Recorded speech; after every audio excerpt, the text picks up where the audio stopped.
Današnje putovanje počinjemo na željezničkom kolodvoru u Kanfanaru, jer je kuća koju vam želimo pokazati bila usko povezana sa željeznicom i putnicima koji su u Kanfanar svraćali početkom 20. stoljeća.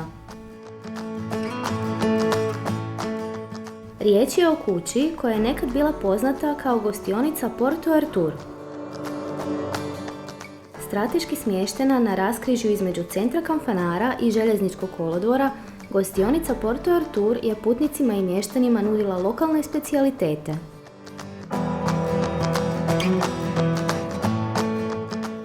Ograđeni vrt ima dovoljno hladovine te možete bezbrižno provoditi tople ljetne dane čitajući knjigu ili uživajući u finom obroku sa svojim najdražima.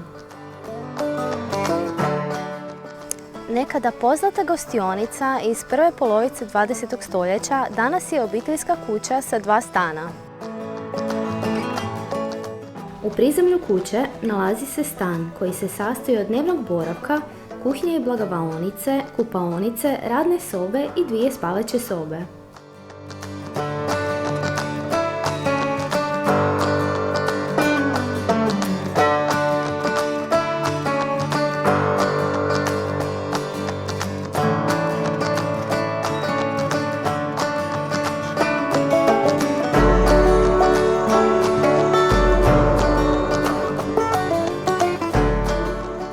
Na katu se nalazi drugi stan koji se sastoji od kuhinje i blagavaonice, dnevnog boravka, kupaonice i čak 4 spavaće sobe.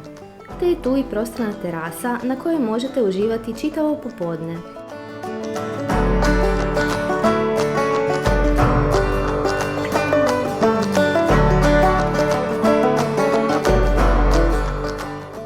Osim toga, ova kuća ima i podrum, garažu, kotlovnicu i prekrasnu zelenu oazu.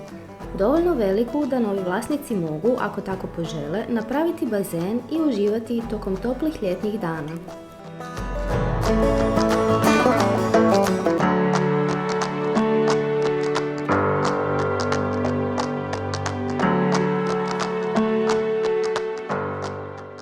Hvala na pažnji i vidimo se uskoro.